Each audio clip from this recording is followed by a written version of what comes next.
Doctor Bhimrao Ambedkar 133वीं जन्म जयंती का आयोजन दिनांक अम्बेडकर भवन, झालावाड़, भवानी मंडी, मिश्रोली, असनावर सहित पूरे जिले में बड़ी धूमधाम से मनाया गया।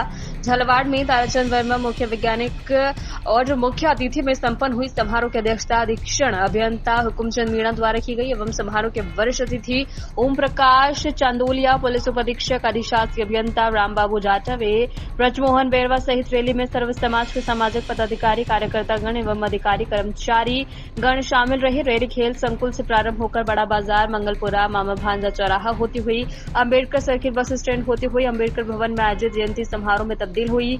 रैली विभिन्न चौराहों पर विभिन्न समाज एवं सामाजिक संस्थाओं द्वारा गर्मजोशी एवं पुष्पवर्षा के साथ स्वागत किया गया। मीडिया प्रभारी विष्णुदयाल रेगर ने बताया कि मुख्य अतिथि ताराचंद वर्मा मुख्य वैज्ञानिक ने बाबा साहेब डॉक्टर भीमराव अम्बेडकर के आदर्शों पर चलने को कहा।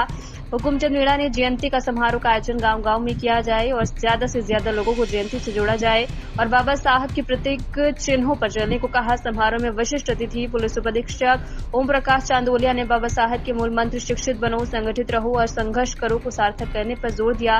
कार्यक्रम में अधिशासी अभियंता रामबाबू जाटव एवं डॉक्टर माधुरी वर्मा, अब्दुल कयूम सिद्दीकी, चेतन नरवाल ने संबोधित किया। संचालक प्रभुलाल एरवाल ने भी किया और भवानी मंडी में अम्बेडकर जयंती मकसूद मंसूरी और डालूराम मेघवाल के नेतृत्व में मनाई गई, जहां मिश्रोली में सरपंच जगमाल सिंह चौहान ने केक काटकर और अम्बेडकर साहब की तस्वीर पर माल्यार्पण कर मनाई गई। अम्बेडकर का जन्म हुआ उस जमाने में दलितों को पढ़ने लिखने की भी परमिशन नहीं थी।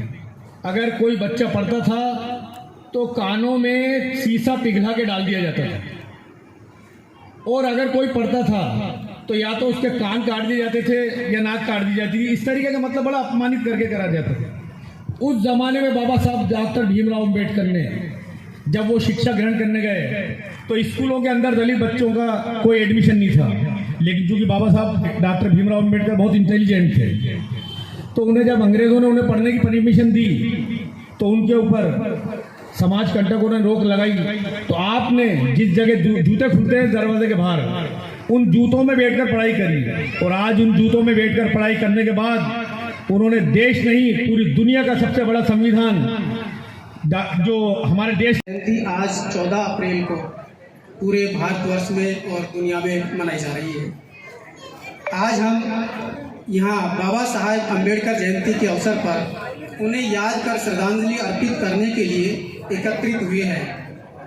आप लोगों ने मुझे भारत रत्न डॉक्टर भीमराव अम्बेडकर जैसे महान विभूति पर अपने विचार व्यक्त करने का मौका दिया है। इसके लिए बहुत बहुत आप लोगों का धन्यवाद।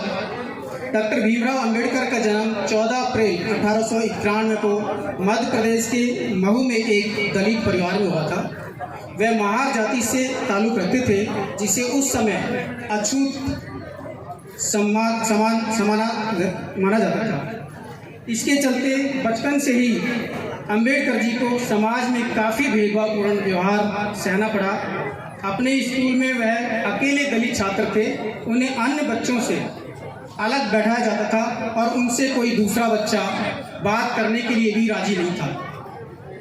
भेदभाव व असमानता का सामना करते हुए अम्बेडकर जी ने मुंबई यूनिवर्सिटी से ग्रेजुएशन की। इसके बाद एमए के लिए अमेरिका के कोलंबिया यूनिवर्सिटी में दाखिला लिया। यहीं से उन्होंने पीएचडी की डिग्री की।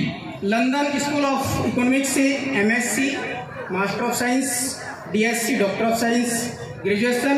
कहता है परिंदा अभी पूरा आसमान बाकी है, जमीन नहीं है मंजिल मेरी, अभी पूरा आसमान बाकी है। बाबा साहब ने अपनी पढ़ाई पूरी करने के बाद फिर उन्होंने कोलंबिया यूनिवर्सिटी से एमएससी और पीएचडी की डिग्री प्राप्त की और लंदन से उन्होंने वकालत की डिग्री प्राप्त की। 1947 में बाबा साहब भारत के प्रथम कानून मंत्री बने और उन्होंने संविधान निर्माण में अपनी महत्वपूर्ण भूमिका निभाई। बाबा साहब बहुआयामी प्रतिभा के धनी थे। वो न सिर्फ कानूनविज्ञ, कुशल राजनीतिज्ञ, श्रमिक नेता, एक समाज सेवी, महिला सशक्तिकरण के पक्षधर और दलितों एवं मसीहों के नेता होने के साथ साथ बहुत बड़े अर्थशास्त्री थे।